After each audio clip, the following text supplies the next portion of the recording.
देश की राजधानी दिल्ली के मुख्यमंत्री अरविंद केजरीवाल ने गुरुवार को देश के पहले प्लाज्मा बैंक का उद्घाटन किया। इससे ILBS अस्पताल चलाएगा। अस्पताल ने बताया कि कोरोना वायरस से संक्रमित और इसके बाद ठीक हो चुके लोग अपना प्लाज्मा डोनेट कर सकते हैं। लद्दाख में चीन के साथ चल रहे तनाव के बीच भारत ने चीन के मोबाइल एप्लीकेशंस पर बैन लगा दिया है। सरकार के इस कदम से चीन को बड़ा झटका लगा है। इस बीच केंद्रीय मंत्री और बीजेपी नेता रविशंकर प्रसाद ने चीन ऐप्स बैन को डिजिटल स्ट्राइक बताया है और कहा कि भारत शांति चाहता है, लेकिन अगर हम पे कोई बुरी नजर डालेगा तो हम उसका करारा जवाब देंगे। भारत में एक दिन में कोविड-19 के 19,148 नए मामले आने के बाद संक्रमितों की संख्या 6 लाख के पार चली गई है और मृतकों की संख्या 17,834 पर पहुंच गई है। मार्च 5 दिन के पहले ही संक्रमितों की संख्या 5 लाख के पार हुई थी। उत्तर प्रदेश के कन्नौज जिले में गांजे की सब्जी खाने से एक परिवार के 6 लोगों की हालत बिगड़ गई है। सभी को स्थानीय लोगों ने जिला अस्पताल में भर्ती कराया।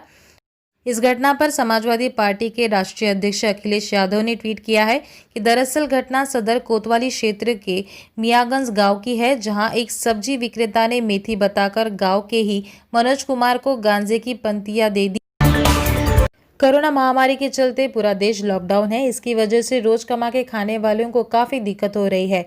ऐसे में मुंबई कांग्रेस के अल्पसंख्यक विभाग के अध्यक्ष हाजी बब्बू खान 100 दिनों से 10,000 से भी ज्यादा लोगों को पका हुआ खाना और राशन आवश्यक वस्तुओं का वितरण कर रहे हैं, जहां उन्होंने बुधवार को धारावी में 100 दिन नॉनस्टॉप कार्यक्रम का आयोजन किया और महानगर पालिका कर्मचारी, दत्तक बस्ती कामगारों और जरूरतमंद लोगों को राशन किट, भोजन, सैनिटाइजर, फल का वितरण किया।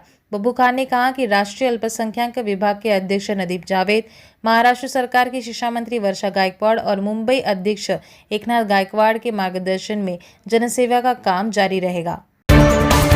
कर्नाटक से हैरान कर देने वाली खबर सामने आई कि जहां मेडिकल स्टाफ पीपी किट पहनकर शव को घसीटकर दफनाने के लिए ले जा रहे हैं। दरअसल गांव वालों ने शव को अपने गांव में दफनाने से मना कर दिया। इसके बाद मेडिकल स्टाफ शव को लेकर गांव के बाहरी हिस्से में ले गए, लेकिन इन्होंने शव को कोई सम्मान नहीं दिया।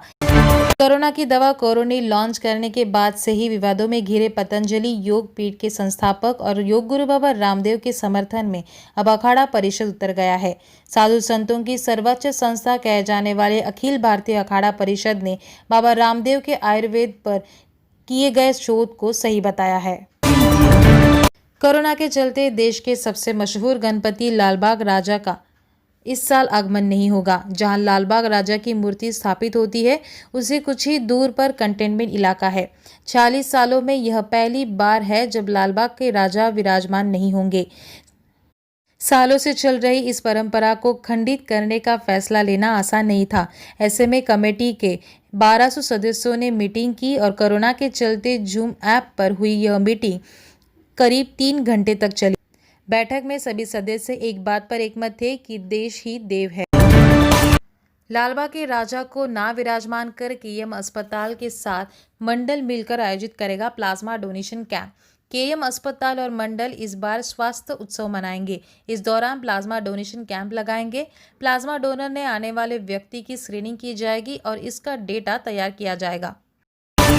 सुशांत सिंह राजपूत की खुदकुशी को लेकर पुलिस लगातार अपनी जांच में लगी हुई है। पुलिस ने अब तक करीब 28 लोगों का बयान दर्ज किया है, जिनके जरिए उनकी आत्महत्या की गुत्थी को सुलझाने की कोशिश कर रही है।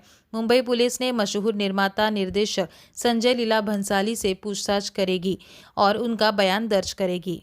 आवाज नेशनल न्यूज चैनल से जुड़ने के लिए आप बन सकते हैं हमारे मोबाइल रिपोर्टर। मानसून, सड़क, ट्रेन, बस, रास्ते में होने वाली समस्याओं को आप करें अपने मोबाइल में कैद। वहां मौजूद लोगों से पूछें उनकी समस्याएं और हमें भेज दीजिए इस नंबर पर। अगर आप चाहें तो मेल के जरिए भी आप इस